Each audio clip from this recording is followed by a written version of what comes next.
And we're live. Hello, everyone, and welcome to a special episode of Fans of Power. I'm Joe Amato, and I'm here with my special guest from Formo Toys, Emiliano Santalucia, and Per Brauner. And Nathan, he's in producer role right now, so he's not on camera. He might not be talking much, but he's going to be doing a lot of stuff behind the scenes, and he might pop up and say something once in a while, Nathan. Huh? Something. Something. There, he said, all right. But so, Emiliano, how you doing? I'm very good. Thank you very much. Thank you for having us again. Oh, thanks for being on, because this is going to be a fun show. And Per, how you doing? I'm great. Thank you. Good. Staying busy. Both staying busy. All right. Well, this episode, like I said, we're going to be talking about a lot of things that you're working on and things that are available, things that will be coming soon. So there's going to be a lot of different stuff. I'll quickly say hello to the chat, and then we can kind of fire it up and get right into it. But first, we have JSP. Pop Hud 69, Febmon, Brian Brummagem, Zentron, and I think that's everybody for now, because it's a different day and time, so a lot of people probably weren't prepared for it. But that's why I always tell everybody, make sure you hit that notification bell. You can be notified when we go live all the time. But all right, well, first, you guys have both been very busy as of late, hitting a lot of different conventions. What's the most recent one you went to, and how was the reception and everything? I think it was me in Greece that did the last one. Yeah, I was in a convention in Thessaloniki in Greece. It was my second time. This time I went with the toys, with Formo Toys and prototypes and toys to sell. It's not a big convention, but it's very nice, very well organized. All the people are awesome, and Greece is fantastic. And I loved being there. I went there back just at the end of July for a vacation, same place, to see the people I met there, and it was great.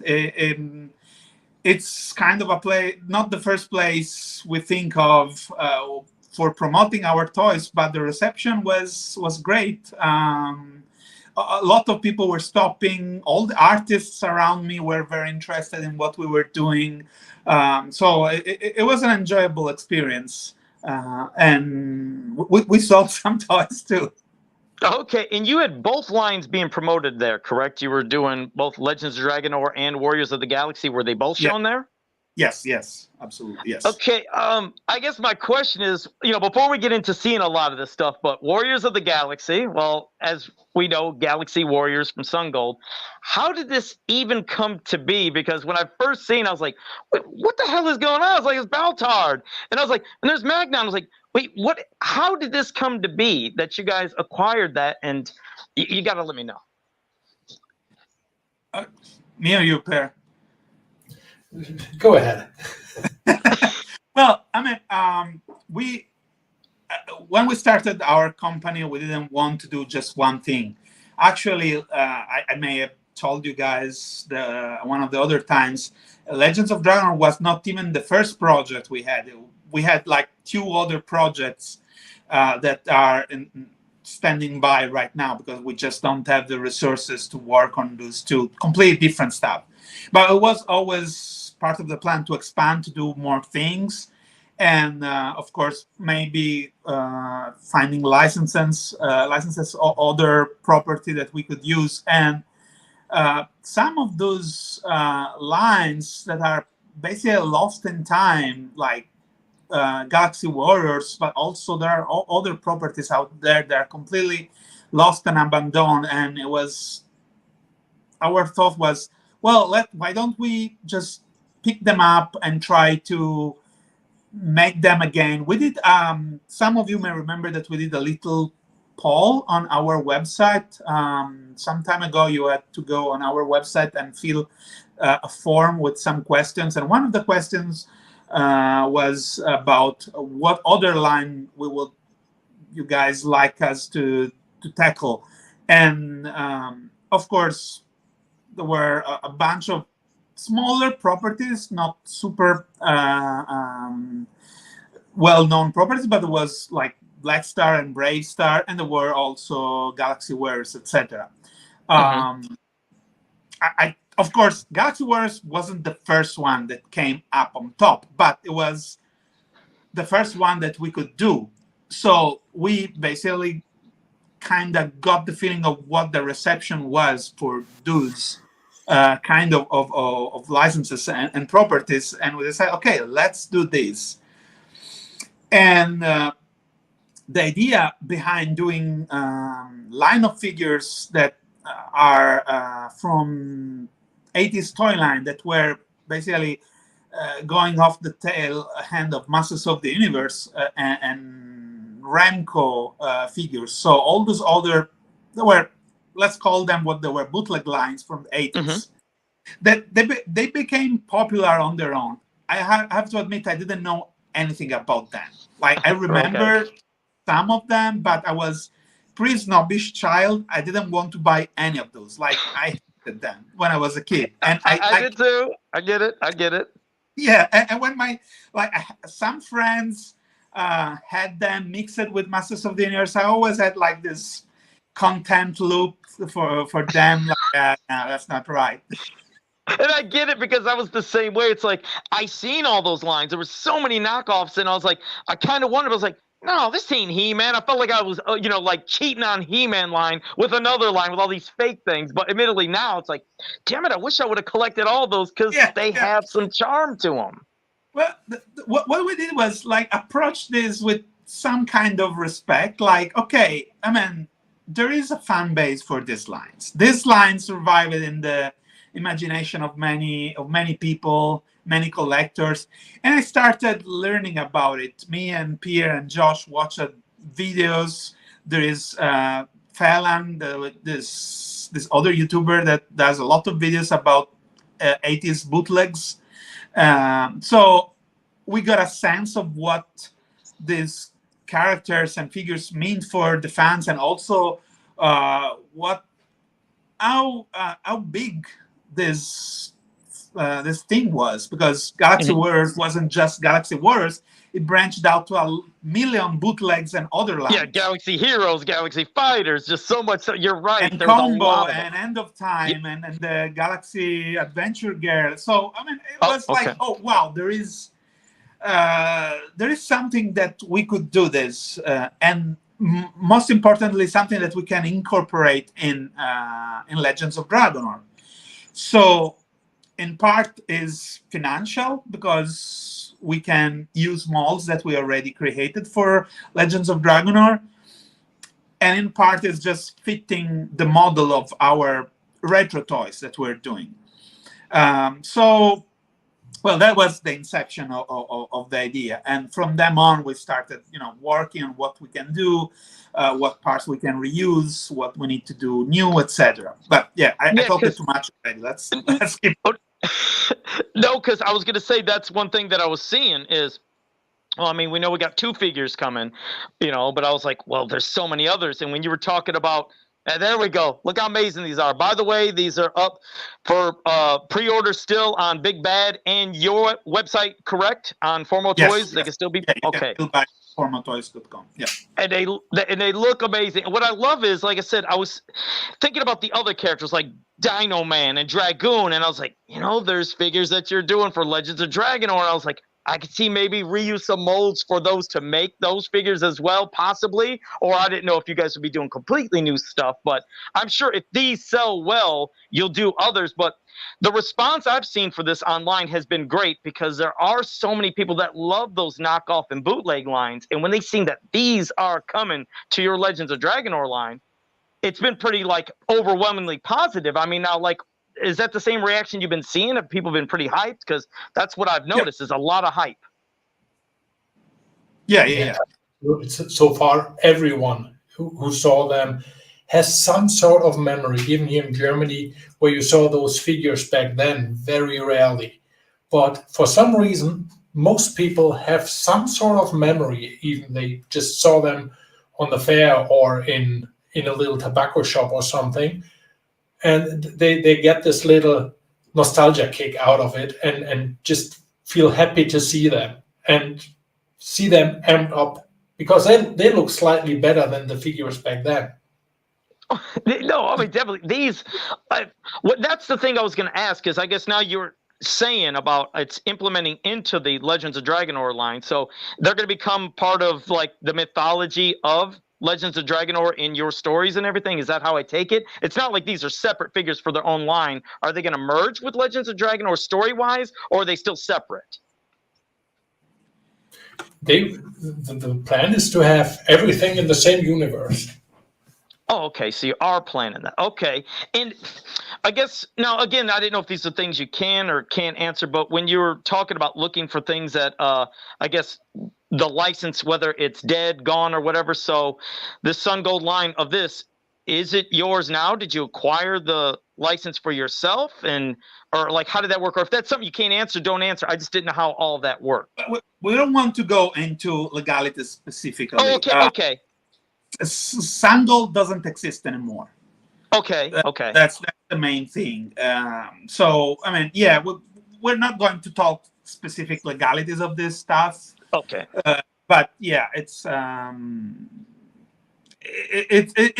of course messy when you're dealing with a company that doesn't exist anymore, that was working off Hong Kong, and it was bootlegging other toys, etc. So it's complicated, but it's working out so far for us. Okay, So, all right. Yeah, just wanted to make sure. And so, I mean, so again, there's possibilities for other characters from that line to come into yours. And by chance, with Galaxy Adventure Girl, and I'm glad you brought that up because it's something I was going to bring up because I sent Nathan photos.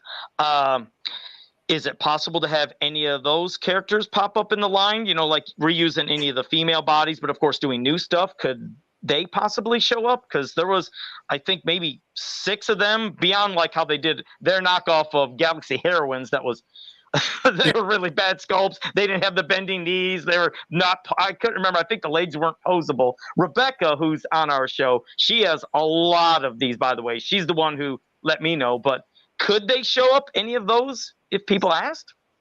absolutely, yes. So I'm not going to spoil or reveal anything about what we want to do. If this line sells and if everybody is interested in it, we want to include everything. We want to do Galaxy Adventure Girl. We want to do combo heroes. We want to do Galaxy Fighters. We want to do Hand of Time figures. Everything is possible. Like, we want to create that's also why we changed the name. The name is Wearers of the Galaxy, because it will be a whole encompassing line of the Galaxy Hall, where all the stuff came from. All right. And that it makes. Now, what about 2 other characters from Swords and Sorcerers that they did, that Devil and Ra? Is that something you could do as well? Because those were, I think, kind of like late add-ons or something. Everything that is considered Galaxy Hall, this canon that Phelan created, it's kind of fair game so far. Of course, we don't know if we will encounter specific issues later on, but as far as our plan goes, yes, we would like to go into each of them. We don't have plans, specific plans for who is gonna appear in our line, but we're open to include all of them. Maybe Ra, it's something that we talk about a little bit with Per and Josh. Ra is kind of the most difficult one to get, because it looks too much like He-Man, let's say. Yeah, he basically does. Yeah, you're right. That's maybe something a little, I don't know. They maybe do some artistic liberty, maybe change his hair up slightly, give him a different type of outfit. Yeah, he's damn close to He-Man. Yeah, but speaking of adding stuff, etc., Pierre, maybe describe a little bit, if you want, what our process is in redesigning these figures. So far, everything we looked up, everything we researched in this Galaxy Hole looks from really awesome. There's a great basic idea to someone ran out of motivation and just slapped something together. Which has its own charm. There are characters that are so bizarre and so odd that they're already out of the bullshit corner to, that's so bad, it's fantastic. I love it. So we go look everything up, and then we start sketching.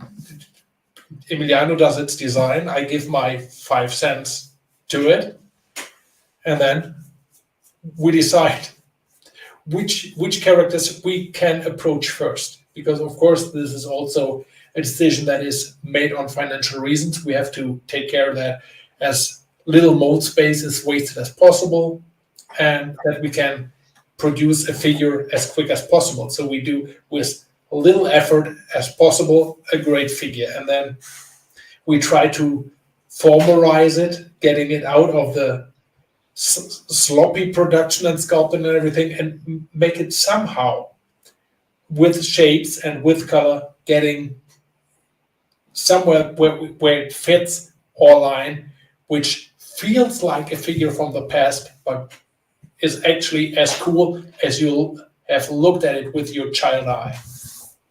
If that makes sense. No, and it does. And and I guess seeing some characters, like you said, with Robbie and so close to looking like He-Man, it's like what could be done to change him to where he's still similar to what people remembered, but not too far off to where you're like, well, that doesn't look like Ra that I remember. But I know hell, something even as simple as maybe just putting his hair back into a ponytail and just adding something a little aesthetically to his face. I don't know. But that also plays into our desires to make the Galaxy Adventure Girl, because on these girls there are very little shared part that we could reuse from our female characters. It would be a lot of new molding, which is extremely expensive, and that can only happen if the figures are received well and people are interested and buy that stuff. Okay, and that makes the more momentum we get to get these figures going. Yeah, and speaking of those figures, I mean, again, we mentioned that the majority of everything is still available, like for people if they need to pre-order on Big Bad and your website. But the 1.5 line that was released, now that's sold out everywhere, correct? On Big Bad and your website? No, 1.5 is still available. It is? On your site or what? Because I thought Big Bad sold out. Our site is in stock. And our site is in stock. People can order it and will get shipped very fast. We also still have very limited quantities of Wave 1. It's not sold out entirely yet, but some figures are very close to sell out from Wave 1. So if somebody wants to jump on this late, there is still a chance to acquire Wave 1 figures. But they're slowly selling out. Then that's great to hear. I love hearing that, because all the passion of what all of you have put into this, because it's keeping fantasy alive. You know, there's a lot of people that try to have a new vision for stuff and they just don't get fantasy. But that's what I love about you two, is you get the essence of fantasy and you keep it alive while creating something new. And I don't understand why it's so hard for some people to do, but I guess they just don't get it. So thank you both for keeping this type of stuff alive, because we sorely need this. Thank you. Thank you. Yeah. And by the way, really quick, you both have some T-shirts here. Let's. What do you guys both have? Because we got to promote these and tell everybody where you guys can get them.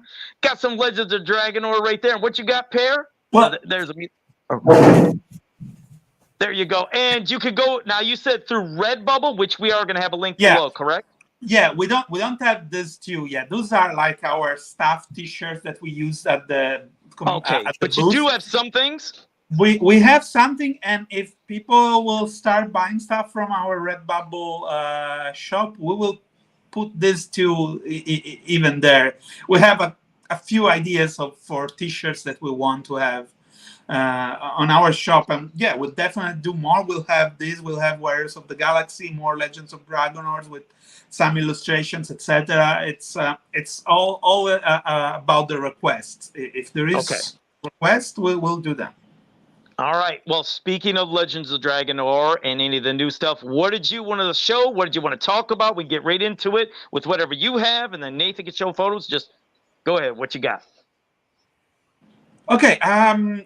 We wanted to show what we have on pre-order right now, what is being produced right now. So to do that, I will switch my camera. Just give me a second. No problem. To do it, if I remember how to do it. It'll take me just a second. Take your time, you'll get it. If So it was me, this I is would have accidentally Okay. ended the stream. from Emiliano. Okay, here we go. Okay, so this is wave 2. Damn, those Wave are great. 2 is 6 characters, as usual, as wave 1, plus 1 divine armor of power. We'll go through them. And also, there is a 3-pack of cavemen that Those can are be so cool. purchased along with wave 2 figures. And there is also a weapons pack. I think it's 12 weapons. I don't remember right now. Per, do you remember? No. it's It certainly was a number. That's right. Okay, so starting with the caveman. This is the 3 cavemen that comes in the 3-pack. They have 3 different heads, 5 different weapons. The 3-pack costs less than 3 figures separately. I think it's 90 or 85, and I can't. Sorry, I didn't prepare myself about prices. That's but okay. also, the one in the front is the single one that comes in with the 6 set of wave 2 figures. Then we Is he have just the leader? Is he the leader of them by chance or something of those 3? no. Is that why he's These so... are just all generic warriors. Okay. Just I mean, but generic you said henchmen. he sold separately, but then also in a 3-pack. You said, correct? Yeah, exactly. So if somebody just want to have just the one caveman, can just get the set, or if they want to army build a larger group of cavemen, they can buy more 3-packs and add to the thing. And yeah, 3-pack's definitely a deal. The basic idea of this character, the caveman, was basically the idea to have an army builder for a generic brood, just someone that Oscuro can summon or command to attack. It's just more or less brainless brutals that swarm out of their little village to other ones. And they look fantastic. Just goddamn great sculpts. I love how each of them just looks so unique in themselves, and the face is just fucking perfect. These are great. Great work. Thank you. We have Terraptor, which is another henchman. It's more like somebody that helped Oscuro to get in an alliance with the evil dragons. And we posted a little strip, a little comic online. So there is a little backstory for him.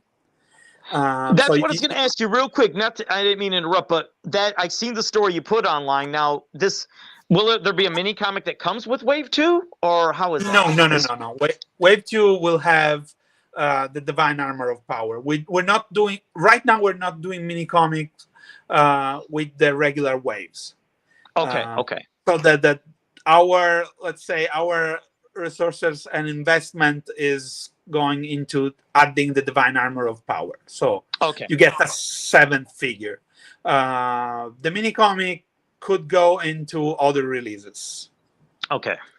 But because of that, we're doing these little strips online where we tell a little bit of the backstory of the characters. All right. This is our healer.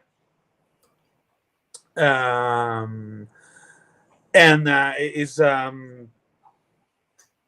think it's one of my favorite sculpts in the line. It is fantastic. I just like how the leaves are popping out everywhere, like like the lower parts around the ankle area, around the calf, right there on the shins, with just the leaves popping out too. His face is just it's incredibly. I mean, all these are incredibly detailed. But now, do you both work together with this, like with the ideas and concepts, you and Per, or like is there one that one did more of? But like his whole design, how did that come to be? I always, since I had my first vacation in Ireland, I saw this Green Man character, which is a mythical figure in Ireland, I saw that everywhere in stonemasonry and stuff like that. And I always wanted to have a character somewhere that picks up this mythology of this character. So I took the chance and pitched that idea to Emiliano.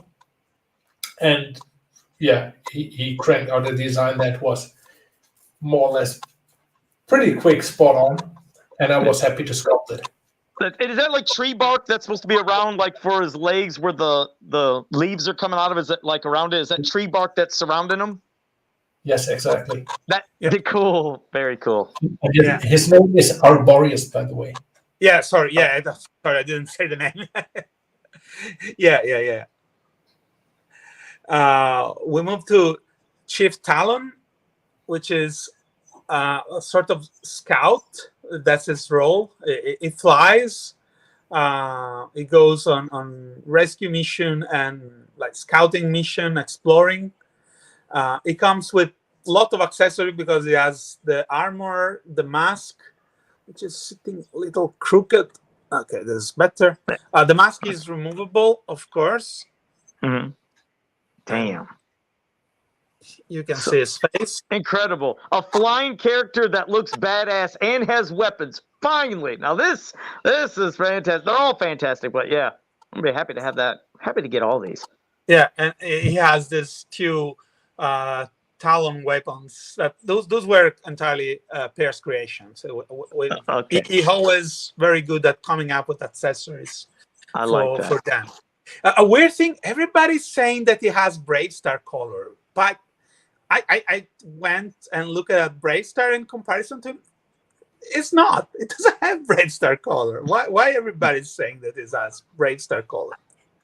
I don't know. I don't know if it's maybe they're just getting that. I don't know. I mean, the pants, but even the pants are still a different color. That's all I can think of. Otherwise, the Brave Star is orange pants. Yes. Yeah, that's what I mean. His pants are but otherwise, I don't see anything like that. But great design. Thank you.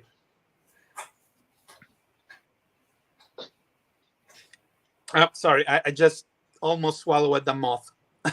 You almost swallowed a moth, did you say? Yeah. Holy shit, do you realize that might have been a vision? That might be something set for the future. You could create some kind of new warrior that'd be a moth-style character. It sucks the life out of somebody, sucks the soul out of their mouth. This would be fucking great. You know, by saying that you swallowed a moth, that all of a sudden you made Joe very hungry. I just wanted to say that. I'm envisioning. Don't overthink it. It's just tree protein. I have a vision though now of a character with some kind of moth wings and would have some kind of like powers and abilities to suck the souls out of somebody. Just keep it in mind. But you made it happen. I wouldn't have said it if it wasn't for you. It's your vision, Emiliano. But next character.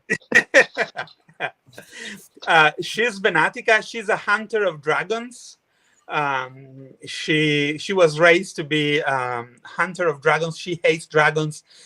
The issue is that she'll have to fight along some dragons because not all dragons are evil, but she finds very difficult to fight along them because she hates them. She's mostly an entirely new mold, except I think the legs. Okay.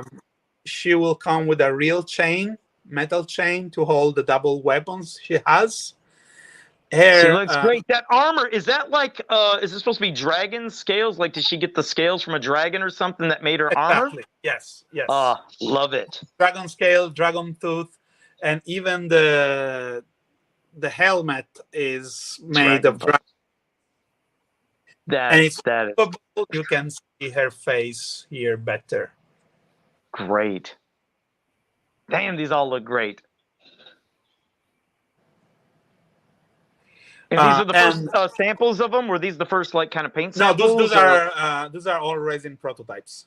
Okay. Yeah. They're working on the molds right now, so we don't have any samples yet. Okay. And this is probably everybody's favorite. This is the biggest seller. Yeah, she's Horidame. She's working very well. I mean, we debated about her a long time. Like, do we really want to go this way, like the stereotypical witch? And and we said, yeah, why not? That's kind of the idea behind these toys. And she has a different face too, an option of a different face, or how does that work with the other face? That it work. It's a gimmick. Now let's see if I can do it here. Yes. Okay, be careful. Be careful. Yeah, because the head is not fixed. Body. But yeah, you turn the top of the head and you can switch the face. Cool ass gimmick. Was that a combination of you and Pierre, or did one of you in particular have that gimmick idea? How did that come to be? I don't remember, Pierre. I have no vivid memory on that. Usually when we do that stuff, there's so much backwards and forwards of ideas and communication, and somewhere in the stream of time, the origin of the idea gets lost. There are so many features where I'm thinking, yeah, that was Amy's idea and it was mine, and vice versa. So there is all stuff where I know for sure, but many of the details I just came up while working on it. Okay. Okay. And she comes with this very cool accessory. I on this one, I remember the basic shape was my idea to have this mechanical broom, and then I came up with the idea of making it like a musket. That's the name in English. And then Pierre added like the saddle and the handles, so she can actually sit on the broom and hold the broom with both hands. I love it. I love the idea that it's a broom and it's also a weapon. Now, is there? I obviously I don't see one there, but would there be any possibility of future maybe stand to have her like displayed on as she's flying on that? Could that be an option? Maybe later on. Maybe later on. Adding one here, it was kind of impossible because of the quantity of new molds we're doing with these figures. Those those have more pieces than wave one. So it's very expensive, and they're very intricate, difficult to produce, etc.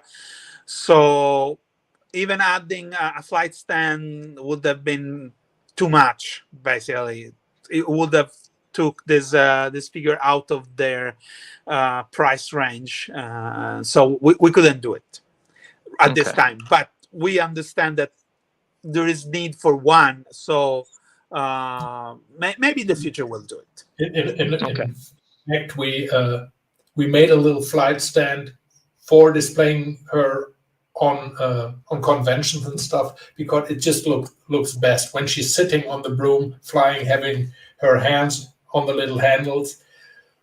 But this is a makeshift thing and nothing official, so yeah, we see the need for it, but too expensive for now. So a possible future thing, just possible. Yeah, of course. Now I have to do it by hand because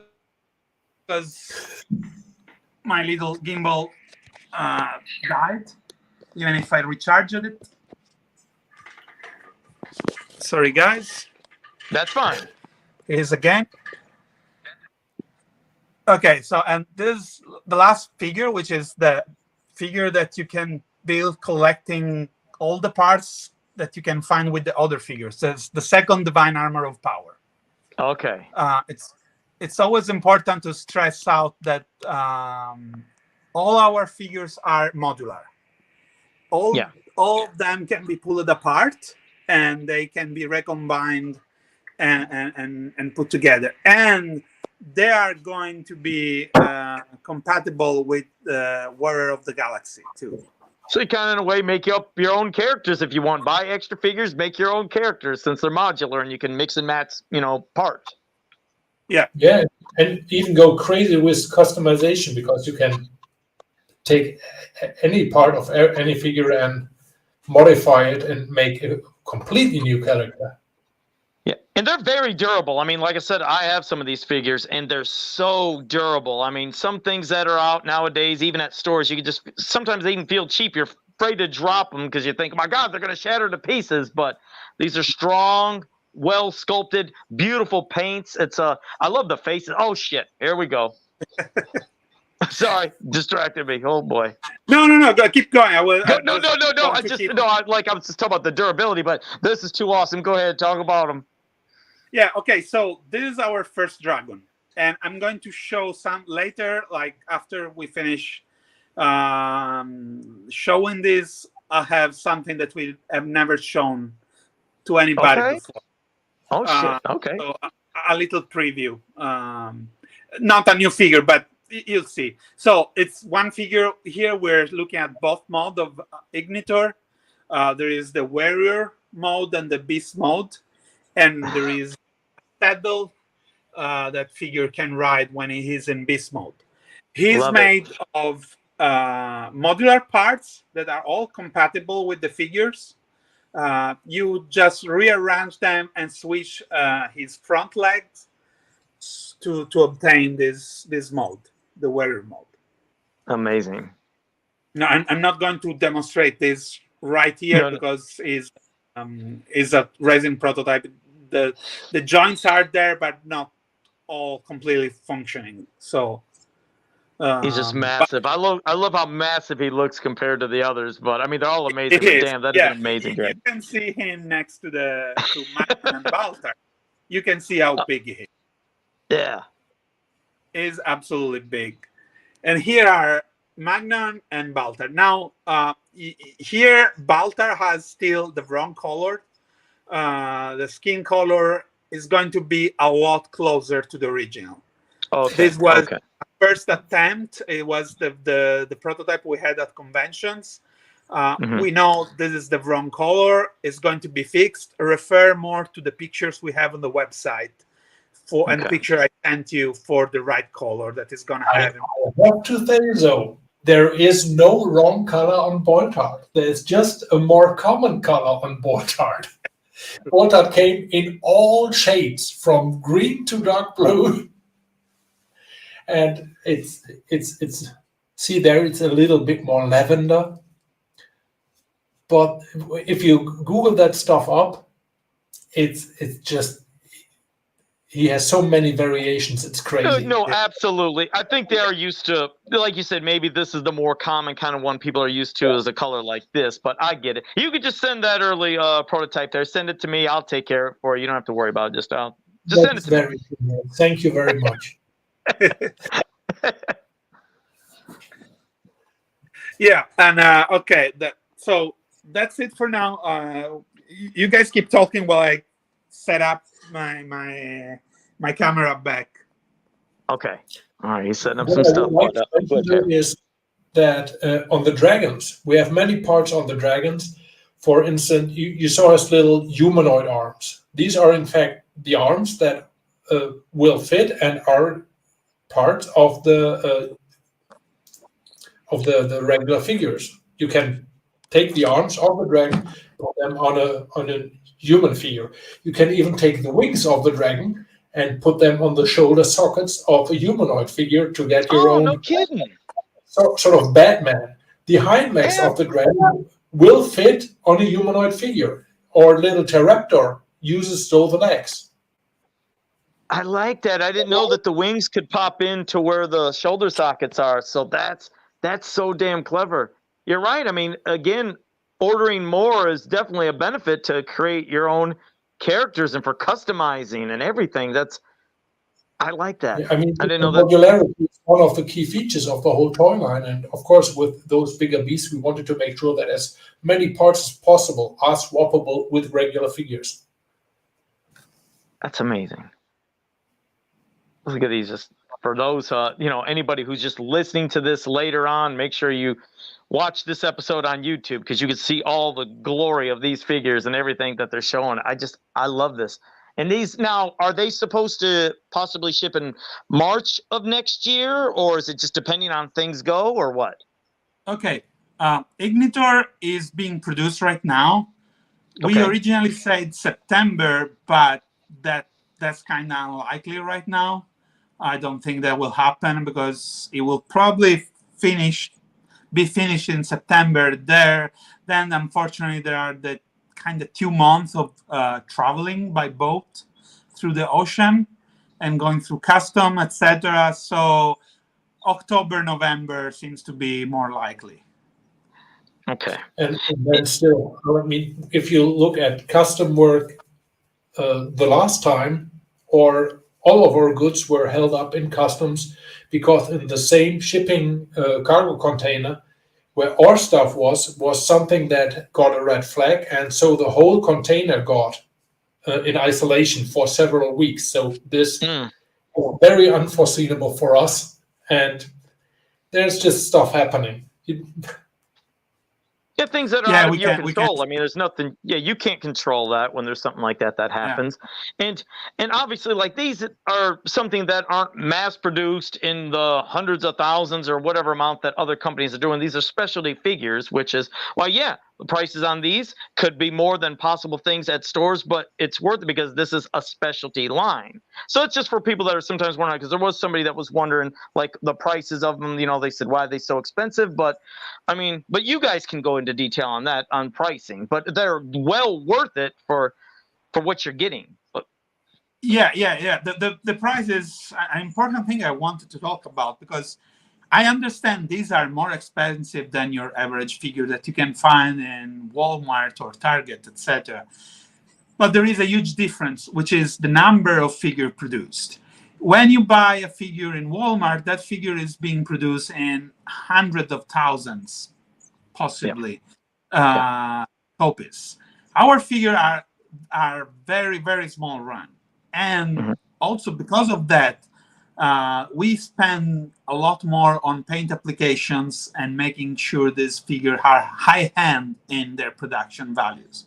So, yes, these are retro figures that are supposed to look cheap, look like cheap figures from the 80s, but actually the care and the amount of resources put into this figure are like the resources put for a high-end product.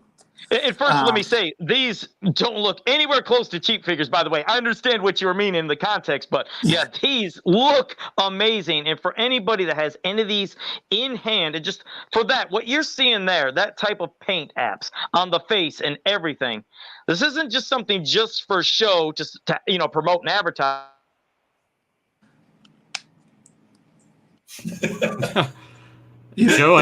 Joe, I think we lost your audio. And while he fixes that, I have to get out and re-enter from the computer. Back in a second. now everyone's gonna leave. It's just gonna be you, sir. Yeah, like Dolly Parton said, it's very expensive to look that cheap. And now Joe left too. So now it's just the two of us. But while we wait on them to pop back in here, I'll continue to kind of highlight a little more this.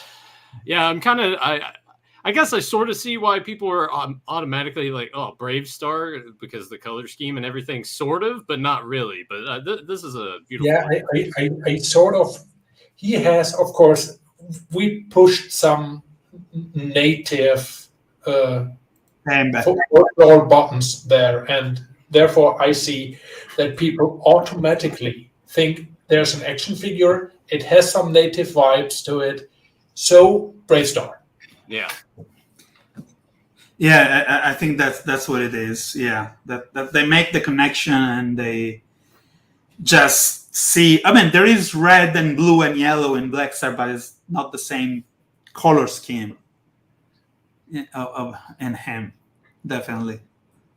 When it comes to these shots right here in particular, what goes into the decision making behind this specifically? Like, obviously, you probably are you visualizing that when you're putting together this figure? It's like, oh, when comes time to promote this is how we want this shot to look, to really drive it home to, hey, you really need to own this figure.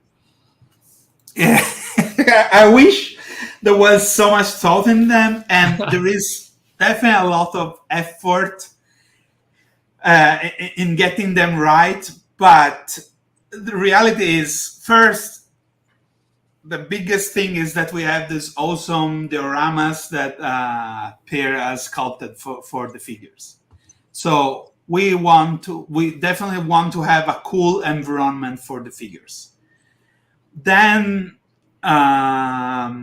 it's a lot about what is possible to do with the prototypes, which limits a lot on the kind of shots we can do. So what movement, what positions, what angles, we have to deal with the fact that these prototypes can fall apart, etc. Now we fixed that. We have a better way to handle the prototypes. But so far, this was a big part of deciding what pictures take of them. And then what I do usually is just, setting up the lights and try a million different photographs, trying all the possible color variations, color schemes of the lights, angles, and just do a lot of them and slowly getting where I want. So it's a lot of trial by errors. I wish I was good as Raul Barrero that does all the photos for Mondo.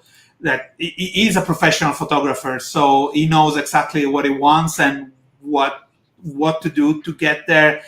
I'm not a professional photographer, so it's a lot of guesswork. That looks pretty professional to me. Well, I mean, we trying to copy his work. I kind of get to a point where they look cool, but it's not like, okay, this is the shot I want, and I get exactly that.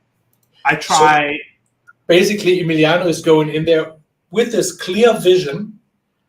I try to get something that looks remotely like the stuff from Raul. This is the clear vision. And then he tries to stumble and amateur his way to the picture. Yeah, that's a perfect description. Yes. But it looks great. No, by the way, can you guys hear me?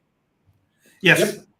Okay. It always happens when I get too excited, I break the damn internet, and then something will happen, whether it's my mic goes out or the camera freezes.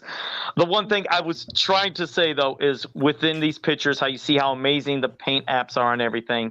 It's not just something for photos that a lot of companies do, and then when you go to the store, you buy the item, you have crooked eyes, you have sloppy paint apps on the boots and everything. Believe me, when you get these, they look exactly the same when you're holding them in hand. I've never seen such care and quality put into a line like this. So it's well worth the money. Anybody that was ever wanting to get these, they're worth every single penny. Believe me, they're fantastic. And the plastic quality, everything is top notch. Yeah, and I have to thank all the great folks at the factory that we're collaborating with. They really put a lot of care into creating our products. They're not just, okay, let's just get this done, whatever happens. No, they actually, they slow down the production of Ignitor, to get the molds perfect, to get the joints perfect. They told me, we're ready to go into production, but we'd like to refine the molds a little bit more. I said, okay, as long as, we can have them sometime in autumn, that will be great. But yeah, definitely try to make it perfect. No, and I like that because, you want the best quality in each one or any figure. Some of these lines, again, that you'll get at stores and even higher end things. When you get them and they come in the mail, or whether you buy them at the store, and then you start popping things out or moving things and things break, it's like, oh my God, I spent this much and it broke. Or at the stores, they broke. And yeah, I love that care that they're going to make sure this is absolutely perfect. So, you don't have to worry about that. Oh, there are anomalies where something can happen and something breaks. Sure. But to know that at least everything has the best care put into each piece. Yeah. When you think about that, back then, when we talk about the Warriors of the Galaxy, this is trying to pick up of a charm that was a very sloppy toy line back in the 80s. And that had the vibe of, that's made in China. So but by now, having all figures made in China, those guys are so particular about every single detail in the figures. They really crank out really top-notch stuff, and it makes me so happy every time I get test shots in hand, or we can show stuff that comes from the factory at conventions, that I am as excited as the people that come around to take a look at the figures, how great they got. And it makes me so happy to see so many people at conventions or customers that get product in hand and get even more excited than with our promo shots. Like, this looks even better than on the photo. And this, for me, it's the best compliment you can get. When people get even more excited when they get it in hand and are even more convinced that they not wasted their money on something. Yeah. Right, and that happens a lot. Sometimes people will get figures, they'll wait for a long time, buy them at the stores, they buy them, they look at them cool, put them up, and then they almost don't look at them again. But these, you want to look at them multiple times and think, I'm going to display it like this, I'll put it around this. But they have that type of quality and charm just to get you giddy about it. It's like, you know what? This is a line that is just, it's bringing back again an excitement and a feel and a vibe of in the 80s. When you were a kid and you'd get that stuff, that's what this feels like. And even the haptics of the plastics they use, everything feels solid and nice. It has a certain weight to it. They're just doing a fantastic job. And pulling them apart, like pulling out the limbs and attaching them, it has that sort of feeling that we had when playing with 80s toys. They're not like fragile and you think you can break them. You can't really. I mean, yeah, there was some issue with some pegs being detached, but like they never broke. You can just glue them back in. But yeah, you can pull them out and you get that feeling of the plastic, from modular figures from the 80s, stuff like that. It's always fun to reproduce that. Yeah, durable. I mean, they really did. They made things of great quality, and that's what you guys are doing with your line right now. And I guess another question with like, okay, how long does it usually take for you to, get the idea, all right, maybe we'll start to introduce another wave? Is it all depending on how well the previous waves sell? Is it something about just a perfect time of waiting? Because like you said, sometimes you don't know when shipping is going to go. Like, how does that whole process work? Like, because I'm pretty much already right now thinking, okay, when's the next wave going to be announced? But I know you probably have to wait for just to see how everything sells. Yeah, I mean, of course, that's the biggest part of it. But also, you can definitely just wait for that. You kind of still have to plan in advance. So, like, we are this because it's so far ahead in time. Wave 2 is not gonna be out until next year. We have some time, but we are still already kind of finishing our lineup for Wave 3. Okay. Now, when to announce stuff, it's something that we're learning. Like, if we announce things too early, we get a lot of excitement that gets forgotten because it takes so much time from when we announce it to when we can actually sell it. Or at least that's what happened so far. Because we are trying to not sell another wave until the previous one has shipped. So probably we would announce Wave 3 closer to when Wave 2 is shipping. Okay. And I guess but that doesn't mean we will have other stuff in the meantime. Oh, okay. All right. And I guess my other question, it's always an ambitious thing, but the thought of, like, let's say a Castle Dragonore. Just hear me out, I guess. The thoughts of, if yeah, there you go. And Thanos, he's right with me. It was something I was going to be asking, but bam, he popped the same question now. Castle Dragonore. Now, with something like that, is that where you would possibly do a Kickstarter or crowdfunding route, if something like that? Or like, how would that work if there's a chance of getting it? For something this big and this expensive, definitely we would have to do a crowdfunded project, because like People complain about Hasbro and Mattel doing crowdfunds. I mean, they have the reason to do that, but for us, definitely, we don't have the money to put forward for that kind of project. We're talking about molds that are super expensive, like dozens of thousands of dollars, if not hundreds. So, yeah, a playset would have to be crowdfunded. But before that, we need to also make sure there is an audience for that kind of project. So if we see that the popularity of our line exceeds certain numbers, then it's something that we can consider. But we have to get there first. Okay. And you said it seems like, obviously, when you go to these conventions, people are pretty excited. Again, I see it in the toy groups, but like the people that are coming up to you, at the conventions. Now, you said some of the things, obviously not these waves that haven't been released yet, but you'll have stuff on hand from wave 1 and it sells out. It seemed like it's pretty good at the conventions with that aspect. Like people are wanting to buy it up, good word of mouth. Mostly that's why we're doing convention right now. It's not really about the sales. We sell toys at conventions, but it's more about let people know that we exist and this line exists. That's the biggest hurdle that we still haven't overcome entirely. Getting the word out. Many people just don't know this line exists. Now, we have a pretty nice deal in place now that will help us. It's something I wanted to talk about because it's very important. We are now being distributed by Diamond. For the people who don't know, Diamond is the huge distributor that distributes comics as exclusive distribution for the entire United States. It has a network of thousands of comic shops and specialty shops. So through Diamond, we can get into more comic shops. So maybe you'll find the figures in your comic shop. Maybe if you want to check them out, you can ask your comic shop to order them through Diamond.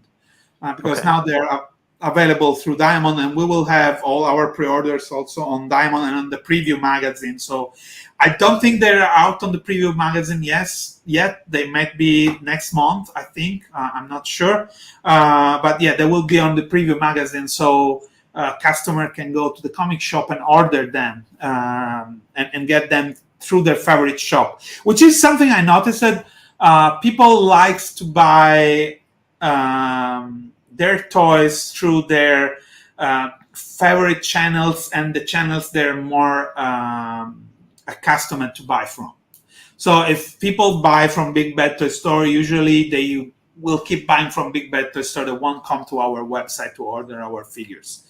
And the same is for, like, in Italy, we have a cool shop that is helping us, Millennium Shop 1, and is selling a lot of our figures. And many customers, of course, have never seen them. They don't know what they are. And we haven't sold those figures through our website. And yet there are customers that prefer to get them through that shop in Italy. Because, those are some of the shops in our network. We always add new if they contact us and they want to be part of our network. But now with Diamond, we will have a much wider distribution. These are people we deal directly with. That's great. Through Diamond, we'll have a larger network.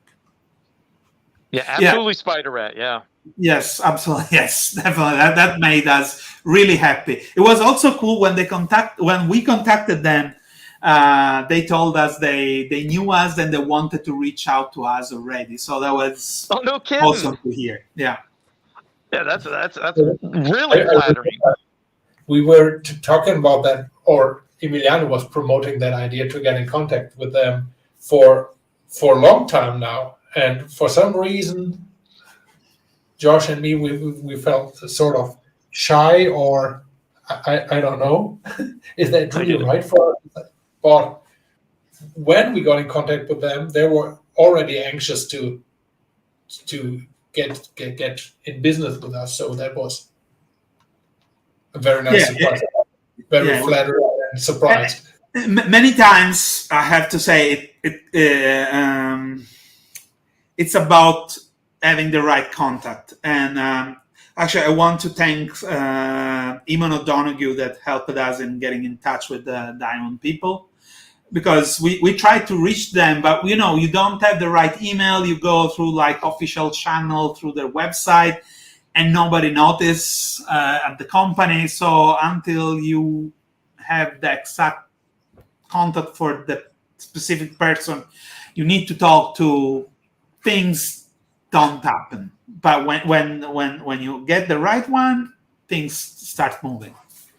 Yeah, and again, that had to be so like flattering to know they were trying to get in contact, or we're going to get in contact with you. Like, what are the odds? You just needed the right ear to talk into, and thank you, Eamon. That's great. Now, I guess with other things, because I didn't know if there was still anything else you were going to show, but there's one more thing. Yeah. All right. Then I can't wait to see what this is going to be. But now you had posters that were available at PowerCon last year. Are any of those posters or things like that, are those for sale through your website or anywhere? Is that other things you could do offering things like that? I think you're referring to the one we had at PowerCon was the one by Matt. Yeah, by Matt. Yeah. Okay, Matt O'Toole, which is, you guys know Matt O'Toole probably. He's doing a great Man-at-Arms role in the fan movie right now by Daniel Benedict, with the costume he created, and he also plays Ordak with another awesome costume he created, and he's doing also our card back illustrations, the little figures that goes on the card back of the figures. That poster, I think we gave all of them away at the convention. Probably have like a handful left, so those are gone for now. Oh, is it something though that could could you do more prints and sell them, or like is that too much of a cost, or like I don't know? No, it's not really a cost. It's more like if we hit the same convention, for example, you want to have something new, something different, because a lot of the people coming will be the same people from the previous year. Not everybody, but there will be a good amount of people from the previous year. So you want to have something fresh to offer to customers and fans. So I don't exclude that we will bring back that poster, but promotion-wise, we'll probably try to do something new and different. Have you ever thought of anything like maybe a set of cards, like art cards, and on the back having those bios or something of every character, something like that? That could be a cool ass set, doing something like that, maybe? Yeah. We thought about that too. Oh, you did? Oh, okay. Just trying to think, because like merchandise, other things is pretty cool, especially when it's the art that you guys do, because it's always incredible. Anything you put out, Matt, and then is it Daniel Denebrius? I don't know if I said his name right. The one is he the one that did the drawings of those like strips? Yeah. What about him? You're asking, is Daniele doing those? Yeah. If he was, okay, he did those. Yeah. He did. Half of them have been done by Daniele. Half of them have been done by Matt. I think by looking at the style, you kind of tell. I mean, of course, we credited each of them when we posted them, but they're quite different in style. But we love both of them. They have the exact feeling we want for those. Yeah, Daniele has been great and supporting us. Yeah, he has, and that's and that's what's refreshing. It's always good to have different styles of art, just like with any of the properties. It's like doesn't always have to be similar, just something cool, creative, unique, but just has the essence and feel of what you guys are putting out. But well, what is you said you might have something special you're going to show, or yeah. I mean, I don't know how exciting it will be, but it's definitely something new. This is it's a shoebox. Holy shit! It's a shoebox. No, go ahead. This is a prototype box for Ignitor. of course, like they just use some random cardboard they had at the factory. Okay. All right. So of course it's not going to look like this. It will have the illustration Is it and the gonna have logos. That's what I was There going to say will with be a that. different Maybe. sticker on it. What's that? There will be a different sticker on it, but Yeah, something with maybe flames, the characters, something like that, and it will be a regular full package. But it's going to be that kind of box though, but different. But art. that's the size of the box signature will come in. Yeah, because he's a big boy. He's a big guy, so he will. Okay. Yeah. All so I wanted to show it's going to come unassembled. So you will open it. These are not exactly the final plastic trays that you will see. There's been some fixing, but you pull out these. I can see, and layer by layer, huh? Yeah, and you have a lid on top of everything. Okay. You remove the lid, and then you have 3 layers of parts. Keeps everything safe and separated. That's nice. Yeah, I like that. So in each layer you have all the parts. Right now you see they're kind of loose, but this will be fixed. See, I lost the piece. Yeah. That will be fixed in the final, of course. So each tray has. In those trays are already test shots. Yeah, this is a test shot. Yeah. So I can put it together right now if you want, just to show how it works. Okay, so as quick as I can. The torso will come with the armor on it already, and same as the crotch, will have the belt. These are test shots that are working. So the armor parts are removable. The belt and the harness has the usual little clips and straps on the back. And you can removable. Yeah. Yes. The belt will also fit on a regular figure. Yeah. Oh, okay. Yeah. All right. Yeah. Oh, now I see. Yeah. Yeah. All removable. Yes. So I'm doing the standing up version now. And I like it. You're showing how just quick and easy, how durable. I like that. Doesn't look like they're struggling, like you're having issues. Just everything pops on really good and efficiently. Yeah. I mean, they can be tight sometime, but for a figure this big and this heavy, you want these joints to be tight. So maybe you need to use a little strength to put it together, but it's better in the long run because the figure and I like that with fall. the neck. So the neck, you could have it extra elongated or even shortened if you want, correct? Yes. Then all the necks of all the dragons we're going to do are made of 2 kind of segments. Okay. Like this. There are like this direction and this direction. And they're all the same and modular. And also they are the same segments that are used in the tail. Okay. So give me a second to. Okay. Yeah. So it's the same part.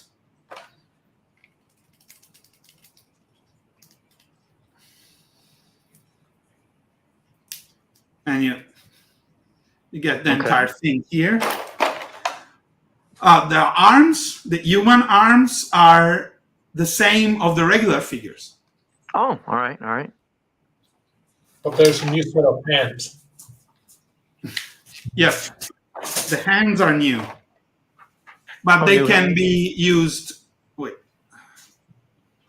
Okay. All right. But they can be used on regular figures too because they fit proportionally and with the same pegs. And finally, the wings. And where do they connect? They connect on, how is that, the back part of... Yeah, they have okay. an extra peg for the wing, but it's the same, always the same universal peg. Yeah, Okay. You flip the wings. They're facing towards you. Oh, you're right. And it just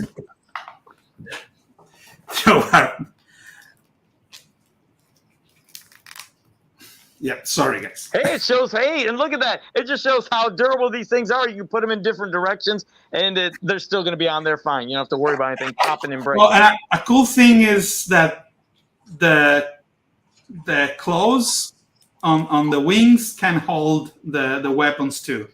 Oh, so now I like that, because sometimes you'll see something like that on and dragon wings with hands, and you can't do nothing. Yeah, no, these have the same thing. They're kind of stiff right now. I'm not gonna try to do that. I will put together the weapon instead. Also, all the weapons are modular too. Oh, even the weapons. Yes. So, there's a question from Spider Rat said, so you could do a 4-armed dragon if you wanted. Yes, or a 4-winged one. Yeah, or for wings. Yes. I like that. Yeah. That's cool. That's great. So, I love this, that even the weapons are modular. Yeah. And all the other weapons on all the other dragons are modular and can be combined. Also with some of the regular figures too. They all have the same pegs. And also you have the saddle. Mm-hmm. It can be attached on the back, and the front legs that can be used for the other mode of the dragon. Oh, gotcha. That's amazing. And that was quick. Everything looks tight, looks strong, it looks durable. Yep. No, I'm glad you showed that, live for us just to see, and that everybody can see all just the size, the quality, the packaging, and which that all goes into cost too. If sometimes people do wonder cost, it's like, I'm sure the packaging ain't cheap. No, it's not at all. No, everything costs. Like everything has to it. So you always want to do more and more stuff, but you have to decide what to cut or what to keep to a certain level to not spend too much. For example, because it's going to come an assembly, there are going to be instructions. Mm-hmm. It's pretty easy to put together by looking at the pictures, etc. But we're going to include instructions. Now, these instructions have been illustrated by Per. Okay. Which had a lot of fun doing them, and he had a specific idea what they wanted the instructions to look. That we did them in color, and we said, well, let's see how much it costs to do them in color or to just print them in black and white, and we ended up deciding to go for color. The cost is not that different for this run, so I said, let's do it. Let's make them in color. So the instructions will be pretty cool. That's surprising. I thought it would have been more or a lot more doing it in color, because usually when you see instructions, they're most of the time just black and white outlines of something, and that's it. And the truth is, the difference is the size of the run. Like if you do 50,000 of this figure, the cost difference would amount to a big difference between the two choices. But for the small run we're doing, doesn't really change much, just a few $100 more or less. So it was worth to go with color.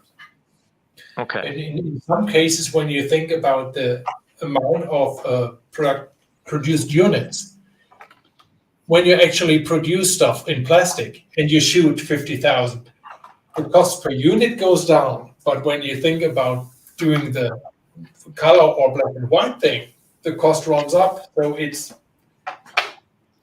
always backwards and forwards. And of course, most of the time when we plan out stuff, when we plan out instructions, we talk to each other and we come up with more and more awesome ideas. And then we try to get realistic and actually realistic to produce. And then we try to get the best out of it, and which is not always easy and might not work out every time, but as I said, we do our best. Oh no, Yeah, and it shows. I think I even mentioned before. Again, of cost of everything. Like even the card back, for example. Like I was comparing that to another line that, with their card backs, and yours are so strong, and it seems thicker. It almost seemed 2 times as thick as a normal card back, to where you didn't have to worry about those banged corners or a bend. Was that something specifically you wanted? Was a really stronger one? Because it shows. You can really notice it. I think that was a nice surprise for us too. Like the factory surprised us with that. Like, Oh, you didn't even expect it, huh? yeah, we mentioned what kind of packaging we wanted, etc. We discussed it, but we actually never discussed the exact stock used for the card back. And they came back with this awesome thick and sturdy card, and even a sturdy pet bubble on it. That was, wow, that's fantastic. And we just told them, just keep doing what you're doing. That's awesome. I love it. Yeah, I did a flick test with your cards compared to another one, and when I flicked the other one, it was just flopping like this, and yours was boom, boom. It was really sturdy. I was like this, good cardstock, good bubbles, and even the bubbles. It looked like there's a couple variations of the bubbles that were covering the figures, right? It wasn't just one bubble design. The outside bubble is no, it's always different. There are 3 different versions because they have to accommodate different piece of the divine armor. Okay.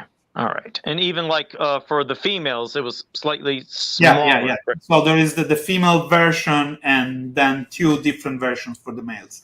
For wave 1, of course, that will change with wave 2, etc. But even there, you try to maximize the use of the bubble to save money, because 6 different ones cost more money. It's always about the money. No. I get it. I know, and I understand that. And I was going to say, before we, if you guys have any questions in the chat, you can pop them in right now. They'll answer some questions for you. But before we do that, Nathan, before my mic went to crap and I had to get out of here, I know you were asking questions, but I was trying to do stuff. Was there something you still wanted to ask them differently, or was that what you were going to? Yeah, kind of the one thing I wanted to ask both of you is, since starting this endeavor with Wave 1 and now going into Wave 2, what was sort of the biggest... I'm trying to think of the way to word this here. Just sort of one of those things that happened during the process of Wave 1 that may have either caused an issue or what have you, that you've taken that experience with that and applied it to going further in the line, that streamlined the process a little bit better for you, whether it's creatively or just production-wise, like dealing with the distributors, et cetera, et cetera. I think mostly we're still learning a lot of stuff. Every step teaches us something new. Like, for example, now we're learning a bit more about the mold's layout, like what can go into a mold. So planning how many pieces we want to do, and so what the cost would be, etc. And that's new. But everything is a new experience for us. Like, we both come from toy design background, but both me and Pierre were more like, each in our field, Pierre more into the modeling and I more in just the design. Didn't let us gain a lot of experience in the actual production and that side of things, or even the business side and the marketing side was still very obscure to me. Right. So everything is a new experience and something new to apply later on. And I think the biggest thing is what we originally planned for this line and we couldn't do, that made us shift completely to just create our characters from scratch, just looking for new ideas. And that now has become our focus, just coming up with new stuff every time, new ideas, fresh ideas. And we have to surprise people with characters that nobody have thought about before. Not all the time, but sometimes we try to do that. We have 2-3 in the pipeline that we hopefully surprise everybody when we'll reveal that. Yeah, because that was the biggest thing. One of the first times that we had you here on the channel, and this was brought about. This line had an entirely different name. All the character designs were entirely different too. So for you to go through that and then sort of back to the drawing board and redo it, I think we had mentioned this before. What you guys ended up changing and coming out with, I think, is far superior than what you originally were planning to go with. So I agree. Blessing in disguise, I guess. Yeah. In a way, I mean, it caused a bit of a stress. Yeah, absolutely. But you're right. It's superior because the goal changed, the focus changed. I think. I mean, Karam was already there, but when we did wave 1 of the previous iteration of Legends of Dragonore, and then it was like, well, why don't we try to do more stuff like this? Like Karam is a unique concept that wasn't explored in other lines in the 80s. So why don't we go every time after stuff like that? So yeah, it completely changed our way of envisioning these figures and these characters. That of course kind of bump into the wall of costs, etc. So like we have to kind of tame is the right word to use, tame our instincts about what to do. And like, oh yeah, we're going to do like too many new parts. Let's scale it a little bit. Let's see what we can do with the parts we have, just adding a new head, a new armor, and see if we can pull out something that is still very cool with just that. But that kind of challenge is great because you have sometimes very little tools, and you still have to come up with very good ideas with those little resources you have. It's challenging, but it kind of take us to good ideas, I think. Yeah, and the situation back then, it gave us a little bit more confidence that we can deliver really good ideas and really good new designs and products in a short amount of time. Because back then, when we realized that we had to adjust and redesign a lot of stuff or improve a lot of the designs we had back then, we came around with the new stuff pretty quick. And Emiliano designed a lot of stuff very, very quick. I resculpted a lot of stuff pretty quick, and we got back on track, on a new track pretty quick. And that sort of gave me a little bit more confidence that even if there are some hurdles to overcome, we can pull that off. We can do that. That was actually quite nice in hindsight. Yeah, I'm sure at the time it was you're just losing your minds, but looking back on it now, it was a big growing period. When I was at it, I was just crying, screaming, and sculpting. Oh man. No, but it shows how incredible what you guys did past that. That again, it's what Nathan said, blessing in disguise, because you made them even better, even more incredible, which it's like, I don't even know how it's possible, but everything that you guys do and you deliver and show, it gets you antsy, which I guess that's kind of a question. It's almost something I said earlier, but from Spider Rat, which Nathan said, how far ahead are you guys into character designs, and you have a pile of designs waiting, or you wait to, they're ready to make a new wave, but kind of advanced, you got a lot of stuff. I'm sure you got a lot of crazy designs ready. We have a big board of possible designs with a little snippets next to each other, and when you scroll full out to have everything inside, it's basically like a poster of Where's Waldo. There's a lot of stuff going on. Not everything in full shape, but there are tons of ideas, a lot of characters, but not that much really full laid out waves. But Yeah. there's stuff. Many times I just. Oh, sorry. Go ahead. No, you go ahead. You go ahead. Many times, if I have an idea, I sketch it. Like, oh, here is an idea for a character. I don't know if we're gonna use it. I don't know if it's good as it is. I don't know which way it could go, but I sketch it. I show it to the folks. We talk about it, and we put it in our pile of ideas. And along the way, we start pulling some of them and putting together in a way and say, yeah, this might be good. This might be too expensive because of all the other parts in the wave. Maybe, we already have a green character. Let's not have two green characters. There are a lot of thoughts like that. But yeah, we keep adding. This character is quite nice already, but he's missing something. But I saw a detail on a character 2 meters to the right.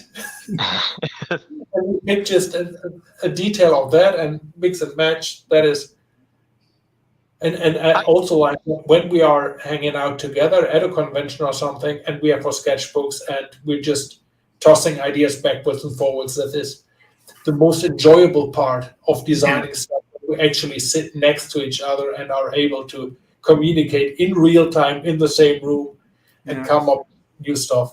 Unfortunately, I love that. No, it's. I guess the thing is, as you know, never throw that stuff away because in the future you guys can always put together like a concept type book, sketch, whatever it is of all the sketches and design. Maybe, yes. Yeah. I'd buy it. I'm sure others would buy it. They'd love to see the whole process of everything that will lead up to. Yeah, there you go. Animated series when. When a studio will come to us and pay us to do a cartoon. I mean, hell yeah. And see, that's the thing about fandoms, and you never know. It always starts from somewhere. And obviously with these figures, they're amazing. They're catching on in the community. Again, I told you, I see it in a lot of the groups I'm at with people who love like these knockoff type lines, and now seeing you guys are doing, modern versions of knockoff lines along with a completely unique line of something fantasy of things that we remembered. It's familiar, but it's brand new, a completely new concept of keeping this alive. So when you see this, it's like, okay, keep selling well. What if, like you said, mini comics or another type of comic? And then what if somebody's seen it was like, damn it, that's pretty cool. What if we could turn that into a cartoon? Anything's possible. Yeah. Anything is possible. It's just, I want people to understand that you have 3/4, 2/3 of the company here because it's just 3 guys. We're not a big company. We don't have an office. I'm in Italy, Paris in Germany, and Josh is in New Jersey.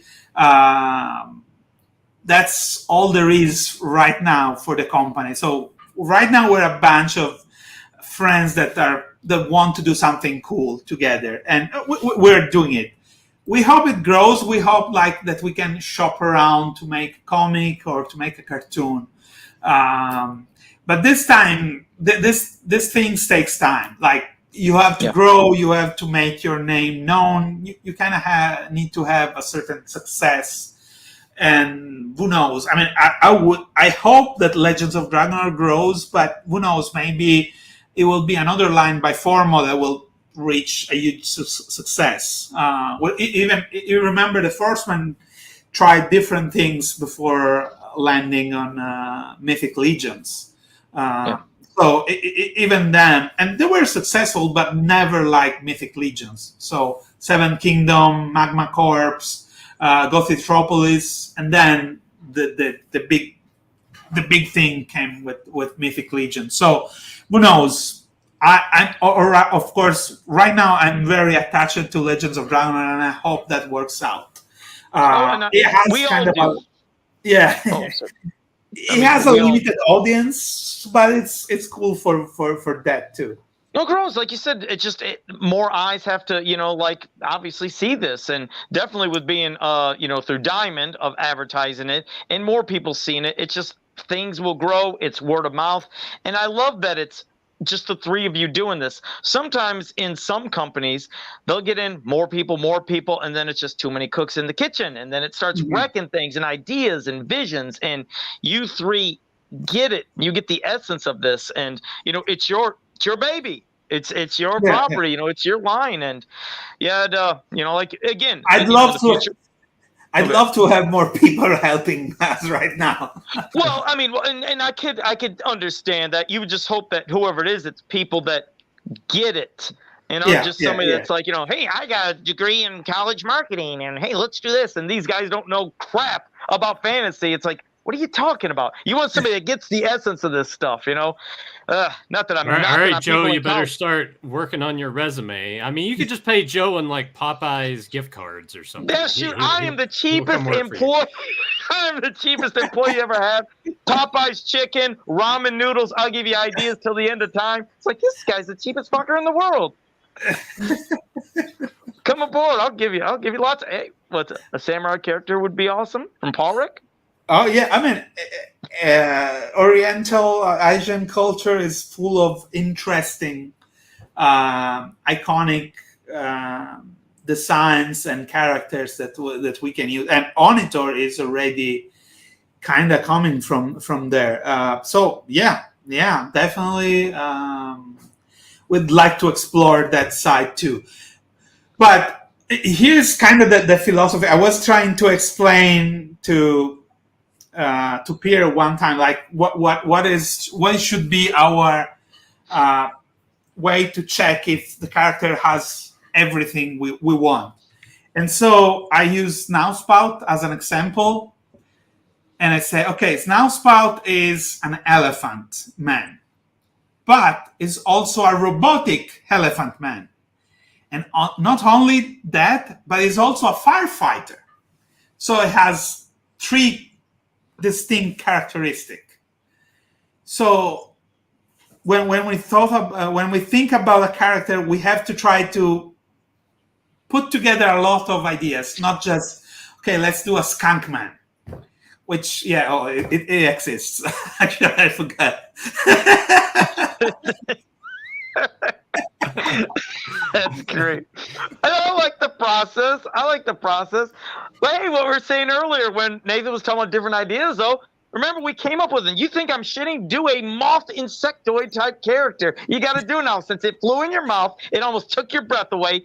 Go with it. It's a sign. Well, I'm telling you. Did you guys see the Arboreus creep? Yeah, with the insect characters kind of in the background. Well, now you know one's going to be a moth. You got to do a moth one. Got to do something. I'm saying it's got to happen.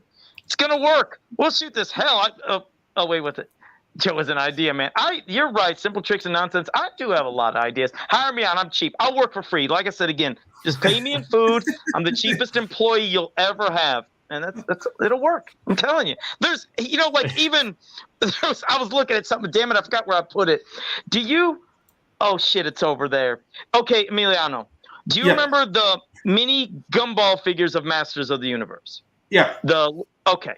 You remember how they were sold in the United States, Warriors of the Universe? The cardboard thing that went into the machines. Yeah, and remember there was 2 of them. There was one that showed all the characters off to the side, and in the middle, somebody looked like a human in flames. It was like a real person. But the other advertisement was 2 characters, and there were unique warriors that were drawn. Do you remember? Oh yeah, and I have that one. Yes. See, you can put them in there. See, we get all these knockoffs. Just throw them in there. You got another evil warrior. You got a heroic warrior. But I'm not kidding. I'll give you some good ideas. We'll talk afterwards. I'm the cheapest employee. Nathan, thanks for the job. I'm working with them now. No. Yeah, you're not hired yet, sir. I'm hired now. But no, well, I was gonna say it's been a blast with everybody. It's with the questions. Hope everybody enjoyed it. But before we wrap this up, is there anything that both of you want to show? Look, there. He's writing it down. Pierre's got some. Yep. He's writing down just a note to himself for later. Never speak to Joe Amato again. Never go on this show. Do not hire him. Unfriend him on Facebook. Absolutely. There. Good. But do you guys have anything in closing, telling people where to go, what to look out for, but, promote both of you? Of course. Let's remind everybody, our website is formotoys.com. You can order our figures in stock. Right now, we try to ship them fairly quick, even if we don't ship like the next day, because we kind of have to work around Josh's schedule for that, but we ship them fairly quick. There are figures in pre-orders. And and you can find them through Diamond on Big Bad Toy Store or one of the other retailers partner that we have. So it's kind of easy to get our stuff if you want. The link is in the description, I'm told. So, but it's formotoys.com is pretty easy. Okay. And Pierre, anything you wanted to promote, things or anything in general, or you're gonna say, what he said? No. I'm pretty sure Emiliano already wrapped it up pretty good. Get on our website. Look out for our new stuff. Of course, we're also on Twitter. Oh, go ahead. Yeah, we are on Facebook and on Instagram. I think I kind of let X go because I kind of don't like where it's going. So I'm not anymore. YouTube? You do have a YouTube channel as well, where we have a YouTube channel. Yes, where we post when we do videos, etc. We post. We should start actually doing more. We planning to do like a reveal of this, like what we did here, to show it work. We never did, but yeah, we hope to maybe do more on YouTube too. Okay. Well, definitely when you guys have more to show and promote, you come back on. We'll promote the hell out of you because, again, appreciate everything you do for the community, not only for action figures, but for fantasy, because it's like, in my eyes, it's something that you're not seeing much of these days, a true fantasy type line. But you guys get the essence and the heart and love of that. So thank you for bringing that to life. Here's something that I would like to say. When you say what we do for the community, I want to say a big thank you to the whole community. That is absolutely fantastic. Going to see people getting inspired by our stuff and create their own little play sets, making great photos and being really engaged with the stuff we put out there. This is absolutely mind-blowing to me. That I really doing something that means something to other people is so heartwarming and gives me really such a good feeling. In difficult times on this planet, this is something really to look forward to. Do something that people are inspired of. That is great. Thank you, everybody. Oh, definitely. And you, believe me, we're all appreciative, and you're welcome for that too, and that, vice versa. But I did see two questions, Nathan. One first from Simple Tricks, the next from Joseph K. But there were two more questions that just popped up. There you go. Any more convention appearances for you guys this year? Yeah, we should be. Well, not me and Pierre, but Josh will be at RetroCon. On 7 and 8, I think it's in New Jersey. I don't remember exactly where right now, but you can look it up. It's RetroCon, and then we will be at ZoloCon. And it's what, March or February? I think it's February. Yeah, and on the next ZoloCon, there was a smaller ZoloCon. I think past month or this month, and there will be the huge one. Always in New Jersey, and maybe the three of us will be there because there is no more PowerCon right now, so we kind of lost our main thing where everybody's meeting. Then we're looking at what else we can do, but in US, that's it for now, for what is planned, but we plan to do more later in next year. Then we'll be in Lucca Comics in Italy in November. Okay. All right. And from Joseph K. said, what about the sold-out exclusives? Or are you doing secondary runs? But you did say those one exclusives of the 1.5 figures, they're still on Formo Toys? But those are not exclusives. The only exclusives we did was the PowerCon exclusive. Oh, I was I guess under the impression, since they're 1.5, like just a, like you said, different repaint of the figures. I didn't know if those were, but okay. So no, those 1.5 is available everywhere. Diamond, Big Bad Toy Store, and it's in stock. It's available. Oh, well, I think I could have been wrong, but I thought when I went to Big Bad today to look out, I think they finally said sold out. If I looked at Or that wrong? something was sold out. Yeah, I'm not Okay. sure what, but something is sold out. Maybe the PowerCon exclusive is sold out at Big Bad Toy Store, but I think we still have a handful. Okay. Okay. I can tell you right now. Yeah, could you check on Big Bad? Because I really well, thought the 1. I just checked for you guys. The PowerCon exclusive is sold out, but 1.5 is still in stock on Big Bad Toys. Yeah, That but is okay. But on our website, we still have some. Oh, of all the right. But PowerCon Joseph, you can go to their website, go to Formal Toys if you're still looking to get those PowerCon exclusives. Then there you go. Yeah, no, we won't do a rerun of this one once it's sold out because this was paid for and by PowerCon and was created for PowerCon specifically. So those 3 figures won't be rerun like this. Okay. All right. Well, I did want to say again, thank you both for joining us for this episode. It was just great hearing everything, seeing all the stuff, seeing some of the reveals for the first time, up close figures, all the behind the scenes stuff. It's always appreciated. But again, I want to thank you both for being on. And I was going to say to everybody else, though, if you're new to this channel, make sure you like, subscribe, share, and ring that bell so you can always be notified when we go live. And until next time, and thank you both, have a powerful day. Thank you so much, Joe. Thank you so much, Nathan. And you guys have been so supportive of us. We really enjoy doing this with you. We will do more. I know you guys wanted to talk about Mondo too. Maybe we can do that another time whenever you want. I'll be there. Absolutely. Okay. Yeah. Thanks everybody for tuning in. All right. See you guys.